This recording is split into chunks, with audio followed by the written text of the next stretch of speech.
putting in work. Work, yeah. Putting in work. I thank God for the favor when the money come. Half for the time, tax fees, and sufficient funds. What I gotta do to get ahead? I'm on to something. What I gotta do to get. Welcome to the Modest Sports Show, home of your college athlete. Today, I'm ecstatic to have Spencer. I don't want to butcher your last name, right? So, can you tell me how to pronounce your last name? You pronounce it Gudgel. Gudgel. Yeah. Okay, Spencer Gudgel. Today we have Spencer Gudgel of Alabama Track and Field. First track athlete on the Modest Sports Show, so we couldn't be more excited about that. So, for starters, bro, this is your icebreaker question, too. Who is the fastest person you've ever seen run in your whole track life, I guess? Take me back to maybe Indiana or Iowa. Good Lord. There's a lot of people that I've seen, but just being a part of the track circuits for so long, you start to see, because the college kids and pro kids and a lot of meets run together, so you get to see some pros kind of interlap. I guess the fastest guy I have probably seen personally firsthand for that 100 meters specifically was Fred Curley. Fred Curley? Yeah. Okay. Texas A&M guy, was a 400 guy. Ever since he went pro, he's more a 100, 200 meter guy, but he's like a 9.8. And I watched him run, I think it was 9.93 in a 100 meter, which that was just a whole new breed of fast. I already knew people were fast, and then I watched that, and I was just like, yeah, there's levels to this. There's so many levels to this. When you, where were you when you see him run that? So it was a very small meet back when I was with Iowa. It was I'm pretty sure it was spring break, and we have a meet out there, but we also stay an extra couple of days, so it's kind of like a spring break trip. And Curly was out there training, just kind of randomly did a one, just ran opened up a season with like a 9.93. I was like, that's his first time? Okay. All right. So, man, I like, in doing my deep dive on you, I was just kind of like, okay, it seems like you got a lot of Midwest in your pedigree. Yeah. All right, so let's go back to Carmel, Indiana. All right. Carmel, I won't even say Carmel High School. I want to go a little bit further back. What was life like growing up in Carmel? And what other sports were you involved in?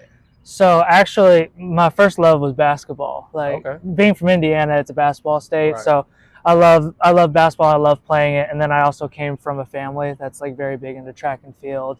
My grandfather ran track in college. My mom and dad were really good track people. Could have gone to college, but mom got hurt. And my dad just wasn't part of that game. Knew he wanted to do other things.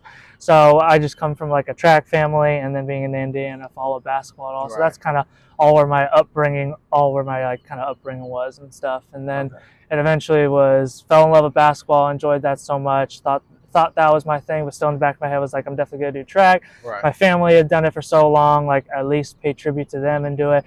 And then I ended up doing track and being pretty good off rip. So I was like, okay, maybe I'll stick with this a little more. Okay. So yeah. Well, now around what age were you when I guess you kind of made that transition, like, this is what I'm gonna focus on solely? Yeah, so I started focusing on track solely probably after my sophomore year of high school.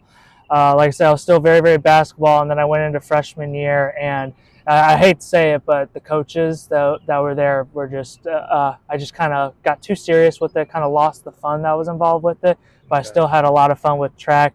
And then I was getting hurt a lot, so I cut out the cross country side of things and just went purely track. So by the time junior year hit, I was like 100% track field. Yeah. Okay. Now, I guess like when you go back and when we revisit that time period in your life, track, how was it? I guess it's kind of hard to ask this question. How was track more so the avenue that you knew would get you to the next level? Like, were you, I don't know, like, yeah. Does that make sense? Yeah. So when it comes to like knowing track was like the next level, just knowing my family had been so good at it in the past, it's like, okay, there's like a natural like genetic base there. So that gave me confidence. And that was one of those things. I had really positive experiences. I had great coaches that not only pushed me and like held me accountable, but they also like were like they shot me straight. They're like, dude, you could be pretty good at this, but you have to work at this. This is a sport that demands your time. This is a sport that demands like more time of you. So I'm like, okay, I want to put more time into this. I want to work on other things like weight room and nutrition, on the outside aspects of all of that, in order to make, the final product better, so to speak. Right. So yeah, I just realized that more time is going to need to put into this in order to reach that next level. Right. And so I was like, I want to put the full commitment into it, and I really, really enjoy it, and I do well.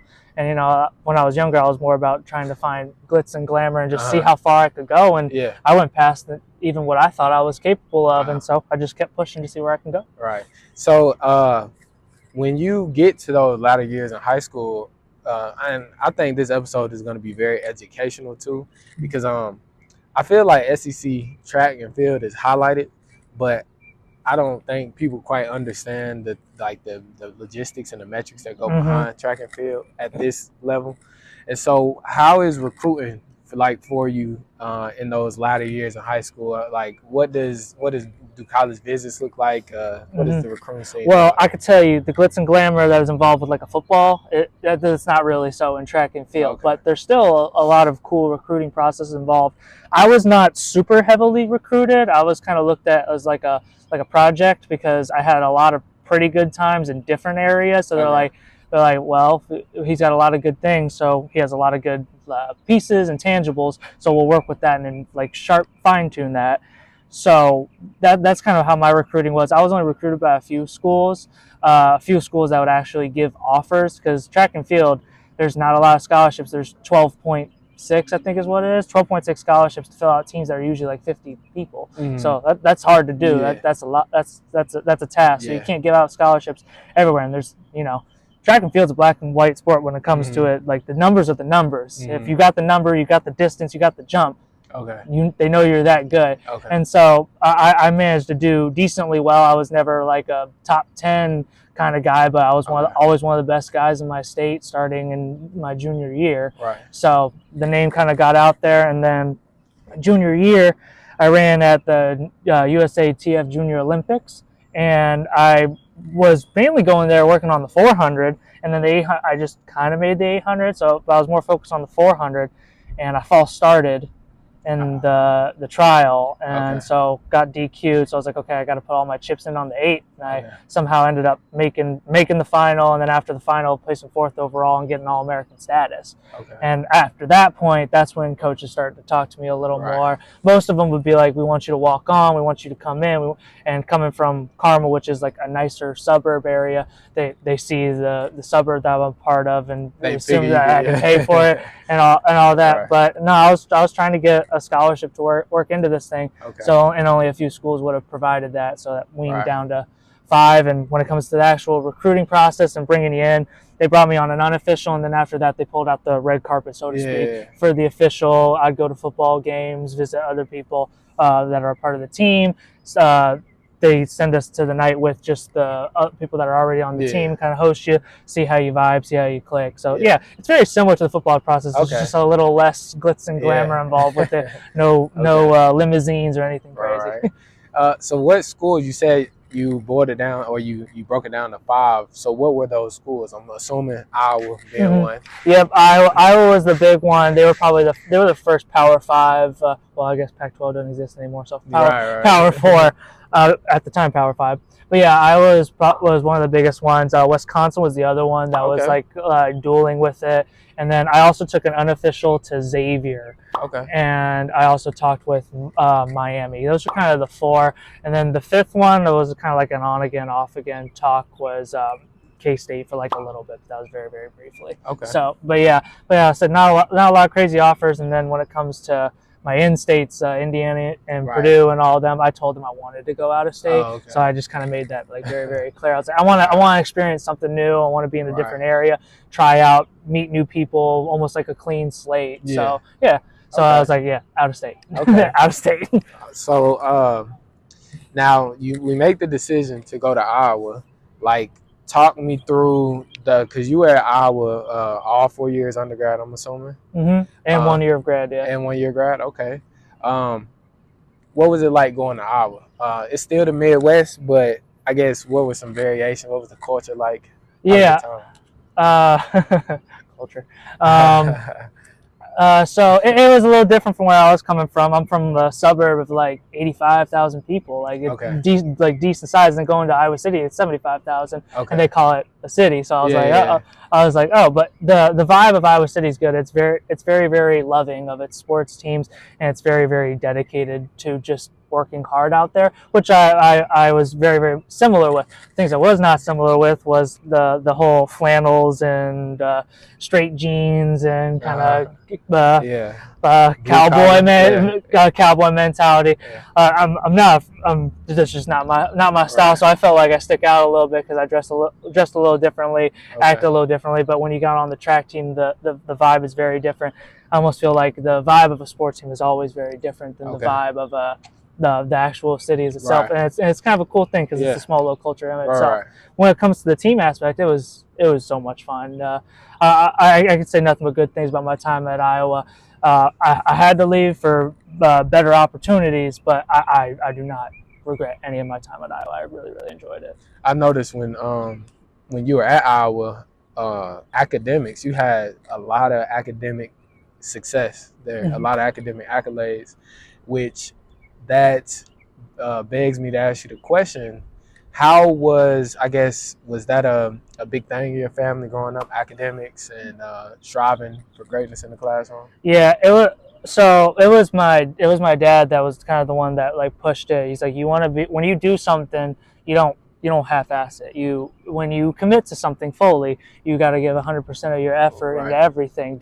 You don't want someone to look at something and look at you as like, oh, you halved this, you didn't use your full potential when you have so much gift and ability. Right. So yeah, when I put my mind to something, I want to do something. It doesn't matter how many things it is. I want to take my time. I want to be 100%. And school was definitely a part of that because I know if my certain times aren't going to get me more scholarship, being smart and being good in the classroom could do some of that, and that just can help open up other avenues to other different places because you want to have a hand in many different things. You never know what doors can be open because of that. Right. Now, in your time at Iowa, also, what were some let's walk through some adverse moments, maybe early in your college journey, maybe going into a meet. I'm not quite sure how the prepping goes as far as, this person will run this leg against this team and all of that stuff. So can you walk me through, the life of a college track athlete just coming into college? Yeah. So it's definitely changed from like kind of being a freshman coming in now. I redshirted my freshman year to gain a year of development, and I was like on and off injured the whole time. So it was definitely a blessing. But I did compete unattached. You can do that, but the team can't pay for you, so you're on your own. But we're very thankful that Iowa has an awesome indoor facility, and they hosted like 3 or 4 meets at home. So I got a decent amount of reps, and it was great. It was good because I wanted to run really well. I wanted to prove myself, but also there wasn't a lot of weight on my shoulders because I knew I was redshirted. I wasn't going to lose that year of eligibility. So it was just go out there, run, get used to competing in the college scheme and stuff like that. So there wasn't a lot of pressure, but a typical day would be like wake up, get breakfast, roll out, stretch. There's usually a shakeout at the hotel or like at my place where it's just small movements just to kind of get the blood flowing, and then it's basically chill and don't think about it too much because you don't want to overpsych yourself, and just get ready. Make sure you keep good fluids in you. Yeah, nothing too crazy. It's not too much different prep. So I feel like that is individual competition sports such as track, such as boxing. I do feel like that those are very different in the sense of more team-based sports because you can fall into the flow. Like I played football, I played basketball, I played baseball. Baseball is a little bit different because like when you go in that box, you by yourself. But as far as basketball and football go, it's like you can fall into the flow of a game. Like you might start off the game a little jittery, a little nervous, but over the course of the game, in football, you get hit one time, you're gonna wake up. In basketball, maybe you get ripped one time or whatever the case, you start to fall into it. Take me into the psyche, like you said, you don't want to overpsych yourself, but at the same time, you want to have a certain focus. Tell me what you're thinking about before track meet. How did you develop that mindset? Like, take me through that. It's one of those things where it was like, I don't want to overfixate, because if you overfixate, you're just wasting too much energy. But you also don't want to just go in completely blind. Sometimes going in completely blind is good, but when you want to really, really want well, you can't really do that. So I'll occasionally look up what my competition is, and I prepare different ways for different races. So the 800 is more of a focus. There's a lot more tactics involved to it. It's 2 laps. You're out there a lot longer. And because of that, like, you kind of got to look into things. You got to understand, okay, where do I push? Where do I settle? How do I think this race is going to go? But also not completely fall victim to, like, that's how I have to run, because it's like gambling. You don't know the likelihood. There's so many different outcomes that could possibly happen. So you can't, like, if something goes wrong or something changes because someone does something different that you don't expect, you can't just let that, like, ruin your race. You got to be very adaptive and rhythmic about that. So, but yeah, I have an idea. I have paces that I want to come out in the first 200. I have an idea, and then after that, it's just kind of like, don't fall asleep, but also don't press too hard. Come through your first lap in about a time that you're looking for, depending on what you want for the race, or if the competition field, you know how it is. If it's primarily distance based, you want to kind of come through a little faster because you want to use your speed to an advantage. If they're more speed based, you maybe want to hang back and just let them kind of work themselves out at the front, and then come around as they're tired. So there's different things and all that. And then I don't care what anybody says about the 800. The last like 300 meters, that last lap, there is no tactics. It's just try not to die. It's just try not. It's all heart. And at the end of the day, sometimes you have a kick, sometimes you don't, and you also got to understand that. It's like, you just got to hope today's that day. And when today is that day, you know it, you feel it, and so it's a lot easier to just execute and do it. Right. So, and that also leads me to ask you, in terms of, I guess, tracks, right? What's one of your most favorite tracks you've ran on? Easily by far Oregon. It's the University of Oregon and their track team are so lucky to have that facility. That is a pro level, like, should be a part of the European circuit, like, facility. That's a pro facility, but they just use it for practices every day. And they host meets there, like, nationals. Like, it's a stadium. It's the football stadium, the creme de la creme, so to speak, of like the college track and field and pro track and field in the United States. Right. Now, like you said a little bit earlier in the conversation, that it was kind of time for you to leave Iowa and go on to better opportunity. Can you, I guess, walk me through that? What does that look like as a track athlete entering the transfer portal? Because I think, again, football is a sport that's highlighted really when it comes to transfer portal talk. But for you, like, what did that process look like? When did you know, I need to make this decision, I guess, for my future?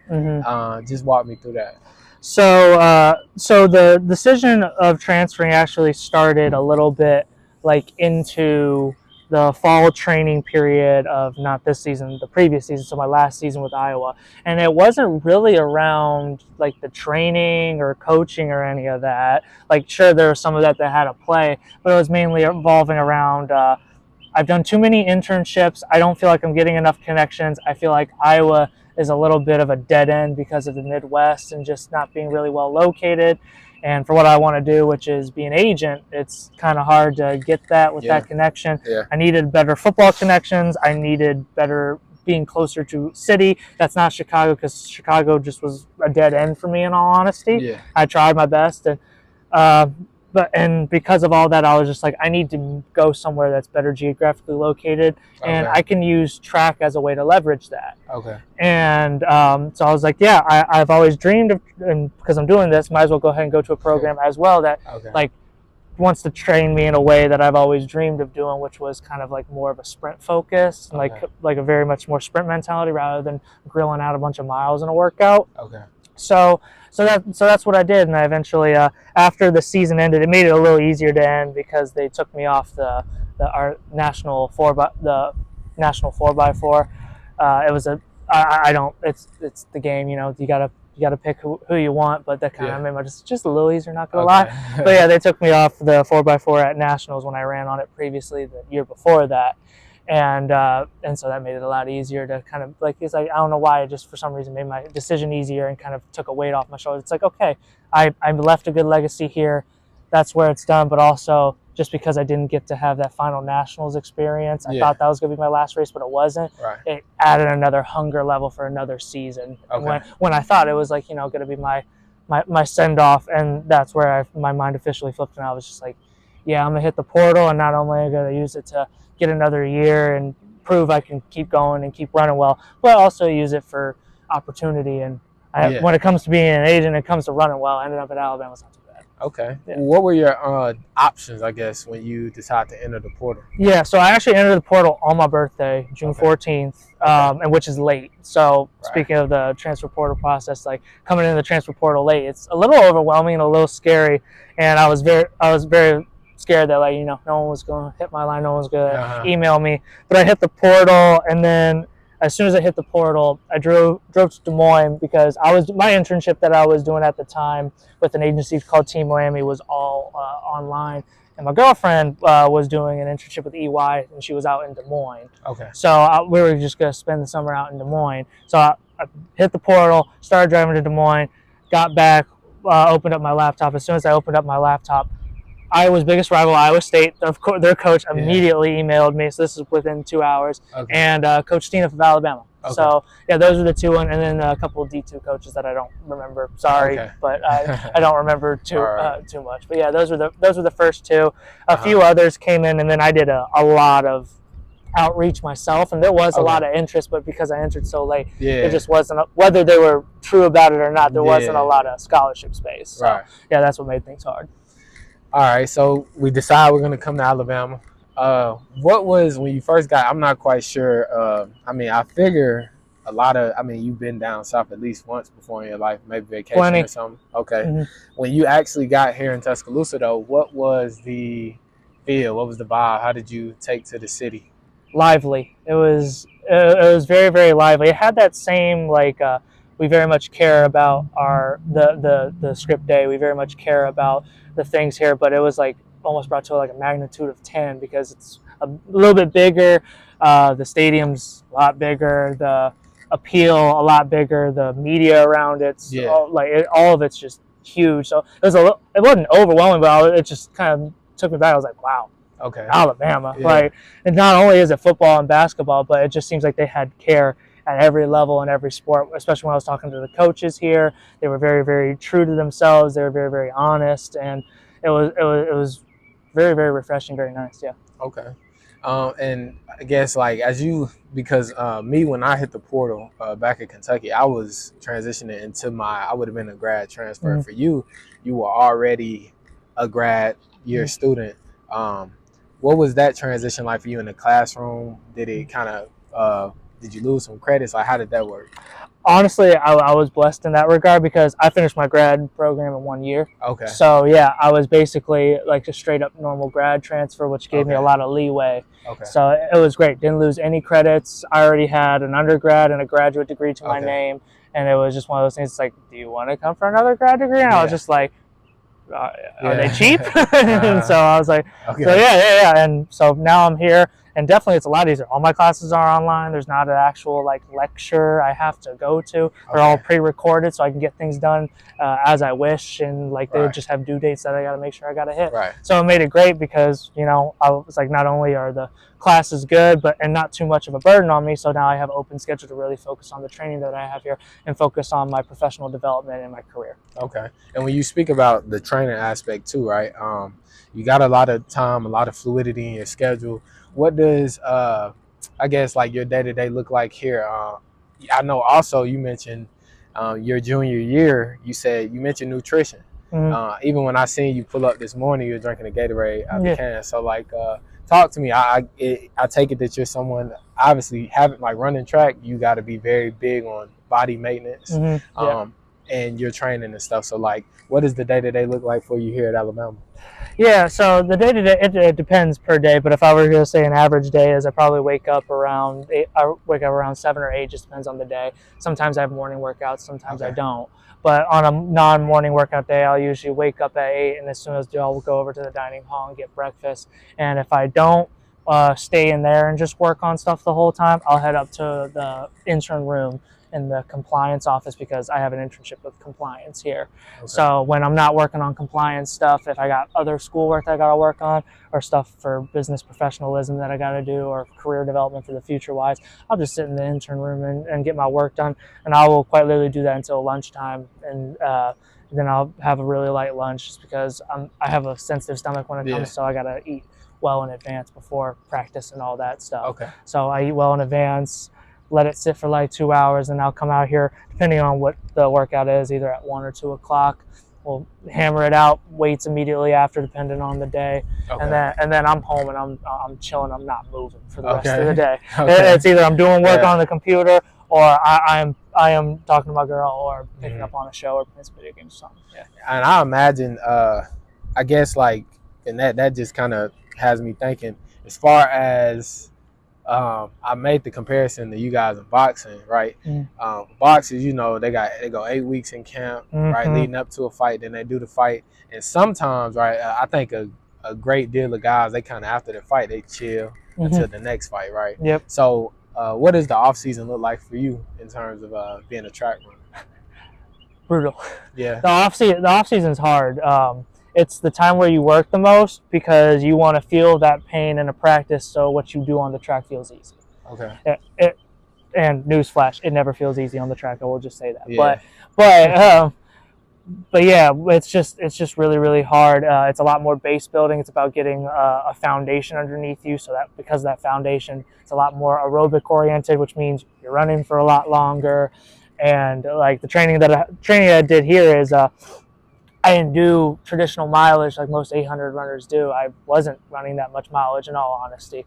My mileage consisted of workouts, so I'll hop on a treadmill early in the morning and I will get my traditional mileage that way rather than running at like a slow rate. I'm moving, but I have like on and off reps. So I'll rest for a minute, go hard for a minute, rest for a minute, or go hard for 5 minutes, do a mile at like 5 flat or faster, stuff like that. Right. And so that's a lot of what my base building was. And then the other stuff was like speed training. And yeah, my whole fall was primarily like I work out like my aerobic work I work out like how a miler would. And then when it came to my sprint work, I work out like how a 400 runner would. So I got so you got the 800 in the middle, you got the endurance on one side, and you got the speed on to hopefully culminate into a good 8. Yeah. Okay. And the reason being is because I asked that question. I have a little sister. I got a twin little sister, little brother, and they both run track. My little sister, she takes it a little more serious than my little brother. We still trying to get him to it because I think, yeah, man, like you said, it's the pain of it. You know, like it's the pain of it. So my sister, she kind of enjoys. I think she kind of likes the grit, the toughness, and digging it out. So. Over the past couple of years, they've done track, but she's like been able to compete like at high levels. I know you said the USATF. She I think like she is 7. She placed like top 5 in America and then 8. So like she does her thing in track. Awesome. So at the same time though, with my football background, I don't really understand it. I know I hate like hell when we got to go to Atlanta and like sit in the heat all day to watch the meet. So yeah, but I definitely know I got on the track. I wanted to run track my senior year in high school. I didn't run it though, just for other reasons, but I wanted to. But like I know over these past couple of years, just like doing training for football, I've stepped on the track, and I could say, man, I don't see how y'all do it. Like it's no ball involved. I don't see. Nope. Yeah. Go ahead. I love how one of my coaches said our sport is other sports punishment. Man. So yeah, I understand it, and it is hard. It's very mentally hard because some days like you're gonna die, like you're not gonna have fun today, but you're like, hey, you're gonna be better after this, and there's going to be better times once you get past this. So you just got, sometimes even if you're not in the best mental, you just kind of got to throw yourself into it. And sometimes you surprise yourself. Right. And sometimes it's like, eventually the pain's going to end. Yeah. So what do those days look like? You speak of it like, man, maybe like this morning, right? When you pulled up, you said, where was you all's last meet?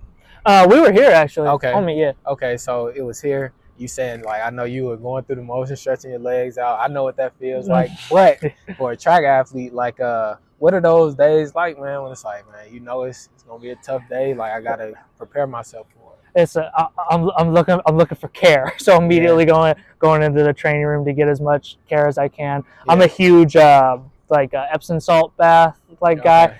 It was one of those things where it's like I thought I was working hard at Iowa and I was training hard, and I was it's some of the best training you could get. And then I came to Alabama and I got under Coach Wiley's program and how he does things. Yeah. Like the Epsom salt baths at least 3 to 4 times a week was mandatory. Yeah, in order for me to operate, I had to do ice baths. There was a couple weeks where I would have 11 essentially especially during the fall, I'd have 11 workouts in 1 week. Not all of them were hard, but it's one of those things where he has that mentality of if it's not a shakeout, just get the legs feeling better day, you're working. Yeah. And because of that, it's a little bit slower of a burn to get better, but I can tell I'm just a lot stronger than I've ever been, especially when it comes to just speed and aerobics. He's made me tougher. That's kind of the better thing to say. He's made me a lot tougher. But because of that and because of that demand, you got to do equally, if not more, when it comes to getting better. I've gotten a lot better at drinking water. I swear they're just dictators when it comes to drink water.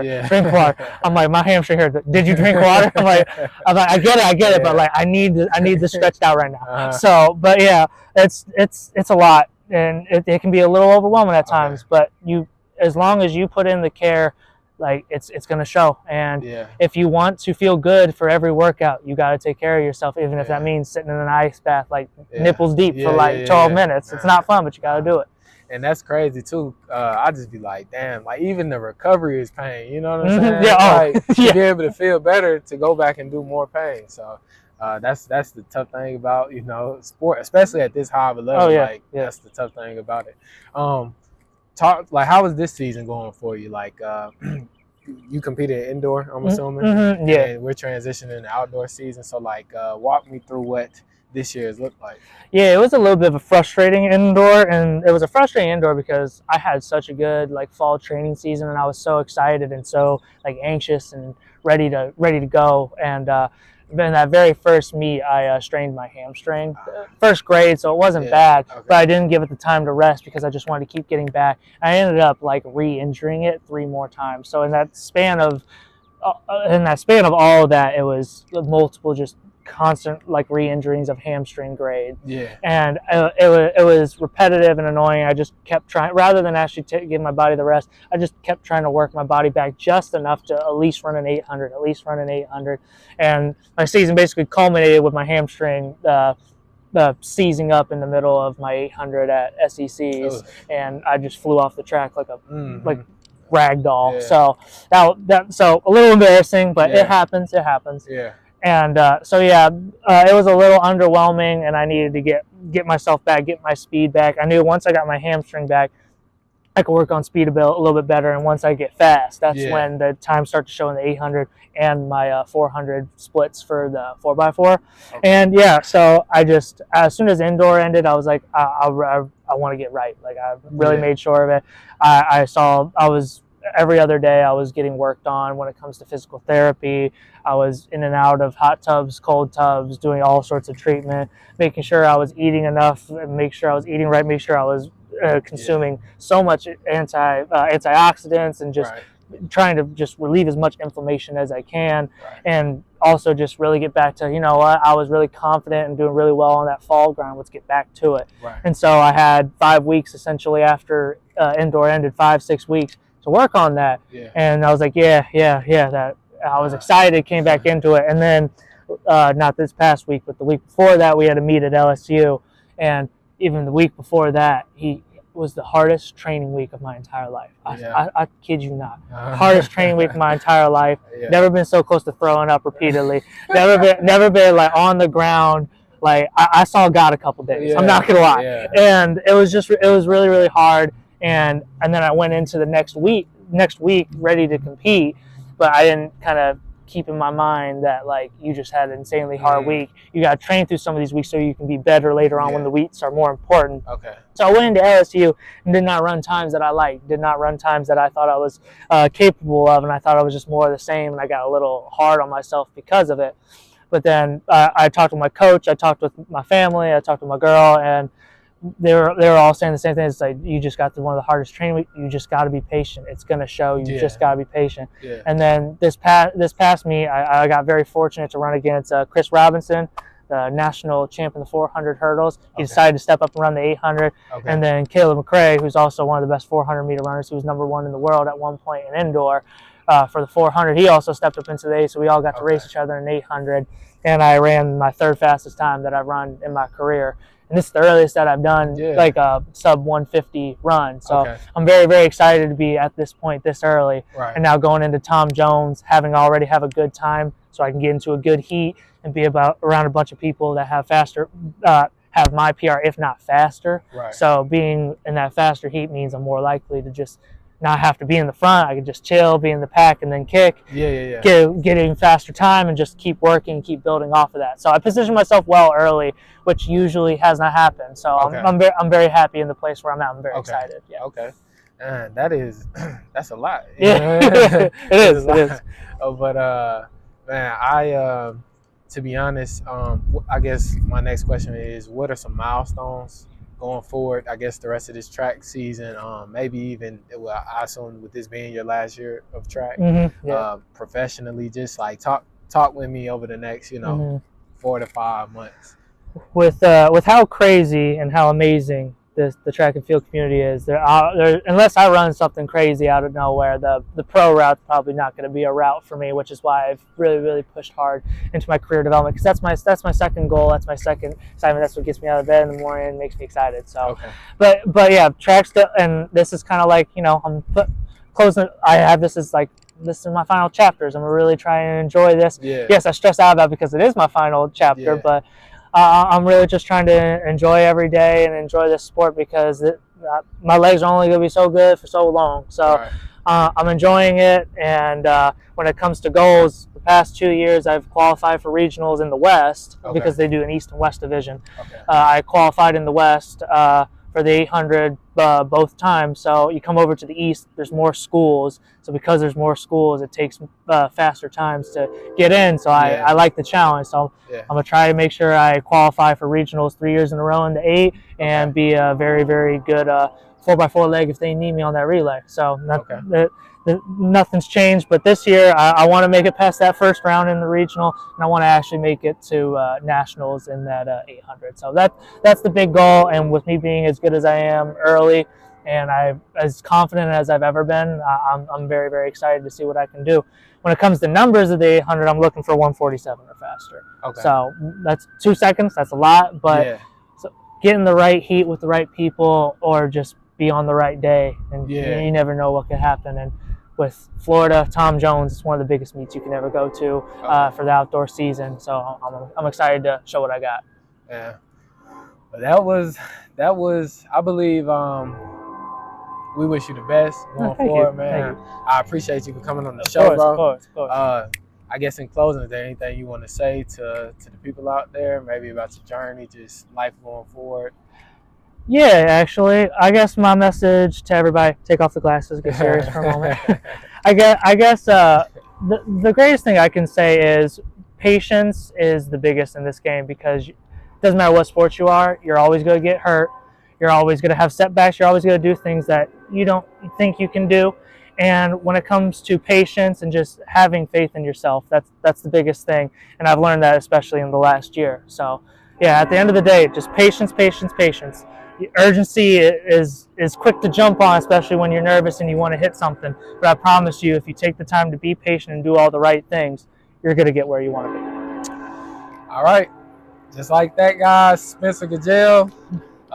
Be sure to like, comment, subscribe. Stay tuned for more organic athlete interviews, and just like that. All right, bro. I appreciate it. If you made it this far in the episode, I appreciate you. Be sure to like.